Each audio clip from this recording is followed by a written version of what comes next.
Greetings to my fellow watch enthusiasts on YouTube and Facebook and wherever else this video will be seen and shared. Sling Driver once again, bringing you another unboxing and review of a watch that is not mine. This is another tour watch. As you may or may not know, I belong to a Discord group run by a fellow watch YouTuber named Random Rob. He has his own Discord server, and one of the perks of membership in that Discord server is you get to participate in watch tours. A watch is donated to or obtained by Random Rob, and after he's done reviewing and playing with them for a while, he puts them up for tour among a dozen of the Discord group members. And I was fortunate enough to get a hold of this one, and it's beauty. It's from a company I reviewed watches before, Spinnaker. That's a micro brand. The concept of a micro brand, if you didn't know, is a small independent watch maker, watch company. They generally do more unique and different designs than the big guys like Seiko and Citizen and Casio and all the rest. And they're known for their design acumen while using relatively standard off-the-shelf movements. And this one is no exception. So, very nice box, first of all. It's kind of a cardboard. It's a cardboard box with a nice texture to it. Very thick cardboard, very high quality. And if you pull it off, there's the watch right there. This is a diver style watch. And at the bottom here, you have the extra links and the hang tag and a little baggie of silicate. Nice packaging, of course. That's something that Spinnaker is known for. And here's the watch. This is relatively new design for Spinnaker. It's called their Dumas line. It is a dive style watch with a dive style unidirectional bezel. And this is a relatively new watch in and of itself, so the bezel is a bit stiff, but one more click. I mean, really? There we go. But no slap or backlash in the bezel. Very nice watch. Was very. I saw pictures of it, and I entered the drawing to get on this this tour, and I was very fortunate to get on and get a hold of this particular colorway because I've never experienced a cream dial watch before, and I must say I'm very impressed by it. It is a lovely faceted case. It's 8 side, 1, 2, 3, 4, 5, 6, 7, 8. So octagonal. Yeah, that's the word I'm looking for. Octagonal design. The watch is supposed to evoke the 70s style divers, and it does that. This is a very reminiscent of some of the 70s Seiko divers with the integrated lugs. Is literally no lug to this. The bracelet just comes right out of the case. There's no separate lug coming out to here or something like that. That's very 70s style case design.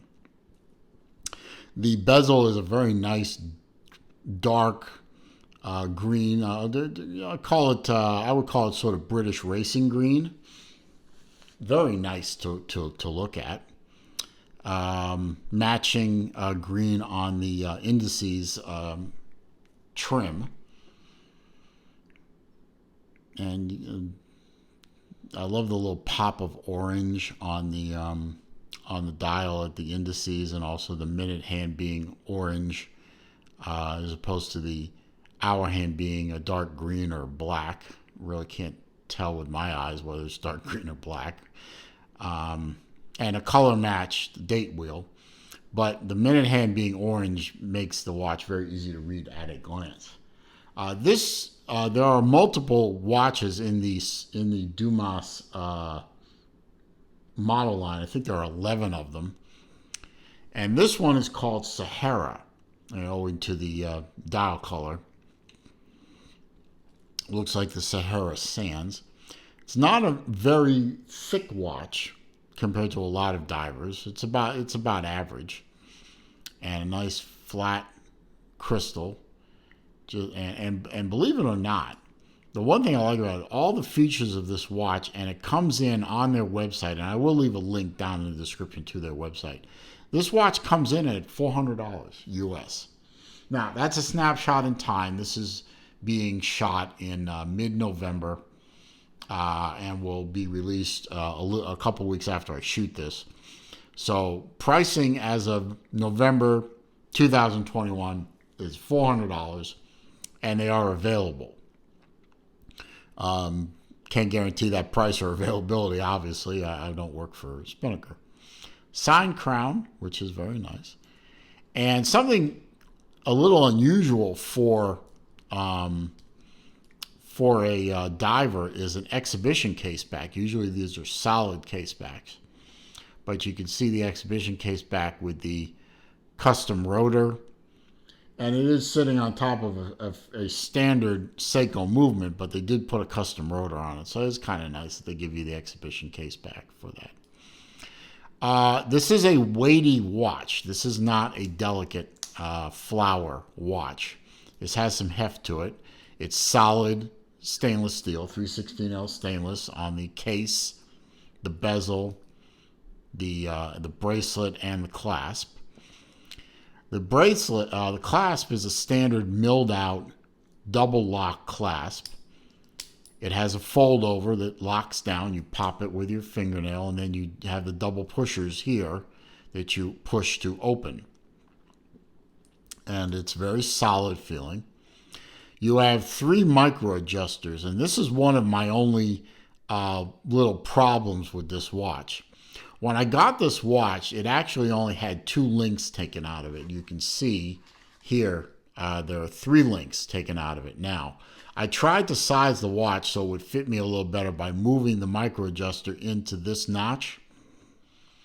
When you put it in this notch, this thing overhangs right here. It hits this and does not allow the watch, the strap to close. It won't close. So this last notch on the micro adjuster is essentially useless because the dive extension interferes. Now, with the dive extension, you get a pretty good amount of extra room to fit over a wetsuit or over a coat or something like that. That's about the equivalent of 2 removable links. And it folds in very easily like that. It just folds in and clicks into place. And it's easy enough to deploy with a, just dig your fingernail in there and pop it. But the nature of the design means that last notch on the micro adjust doesn't work for you. It interferes with the clasp closing right there. So just be aware of that. It is a problem. Minor problem, But otherwise, a very nice stainless steel milled out double lock clasp, which does the job very nicely. The bracelet is a standard H pattern bracelet. It is secured with friction pins. They're not screws, they are friction pins, so you'll need a punch and block to get them out. It is not pin and collar, however, which is very nice. But it will require a little extra effort to add and remove bracelets. You'll need a punch and a block and maybe a hammer. But on my 7 1/4 inch wrist, properly adjusted, it fits beautifully. It has a nice sheen to the bracelet. It is really a high quality piece. It really, I mean, at $400, this thing is, my grandmother from Boston used to say, it's a bargain. Yeah, this is a bargain. This is good value for money. and it fits very comfortably. Good quality parts all around. So I have my sheet of facts here, so I'll give you all the vital statistics on the Spinnaker Dumas Sahara.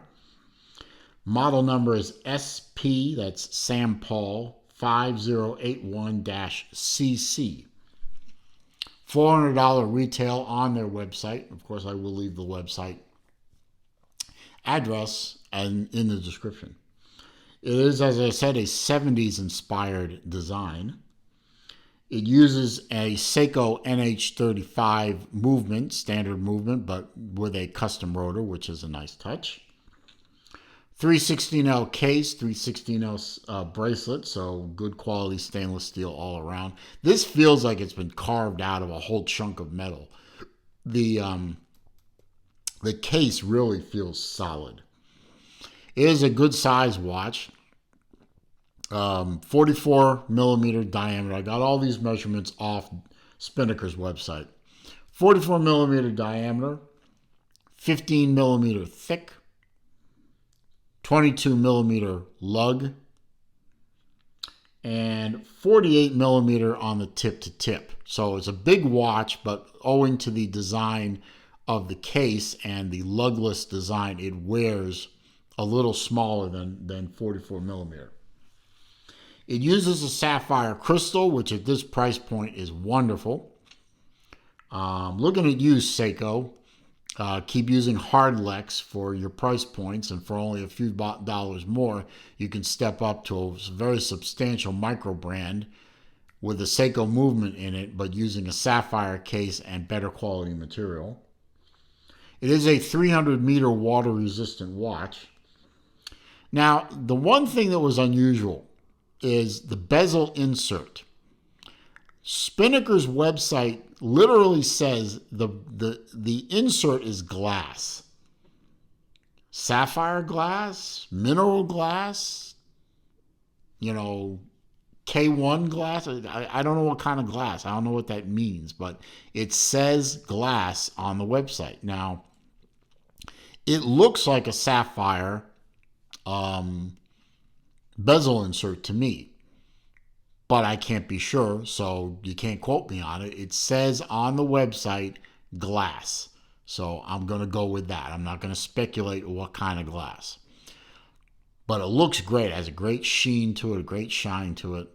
It feels good. As I showed you, the bezel action is a bit on the tight side right now. I'm sure if you used it a few times and gave it a few good spins, it would loosen up a bit. But the advantage of it being tight is there is zero slop in the bezel spring. So that thing is not moving once you set it. Screw down crown. Just a couple of turns to unscrew it. It does not disengage from threads with any kind of audible or tactile feeling pop. It just spins free at that point, and then you can hand wind it. If you pop it to this first detent there, you can adjust the date, and if you pop it to the second detent, it hacks the movement. You can set the time. Push it all back in. It runs the watch. Couple of turns, and the threads re-engage, and you get your water resistance back. Very solid crown guards, very substantial crown guards. It does not, however, interfere with winding or setting the watch. So the crown guards may look like they might get in the way of the crown, but they are cut in such a way where they kind of slope to not a point exactly, but they kind of slope away from the watch case, so you can get your hand in there, and you can see I have my fat fingers. I can get in there very easily, unscrew the crown. Actually, that time it did pop, so I might have been wrong on it. I didn't hear it, but I felt it. And I can get in there, and I can wind the watch with no interference from the crown guards. I can re-engage the threads and screw the crown back down. No interference from the crown guards. And that's a problem. I mean, my father has a few watches where the crown guards are so prominent that you cannot get to the crown to set or wind the watch. It literally is that bad. And I'm talking about watches from guys like Omega who design watches. And it's like, okay, who are you designing this watch for? People with, kid fingers? 5-year-olds can play with that watch, but nobody else. Anyway, enough of that. Great watch. Really a nice looking watch. Really a great tool watch. Highly, highly recommend. Holidays are coming up as I make this video, so it might make a great gift for somebody or a great gift for yourself. So highly recommend this watch. Spinnaker does, once again, a great job. And with that, I'm going to wrap the video. So I hope you found this video to be useful, entertaining, informative. If you did, I'd appreciate a thumbs up. That does help the channel. It does help bring people to the channel by making the search algorithms for YouTube take notice of my videos. Comments, questions, suggestions down below. I do read them all. I do respond to them all.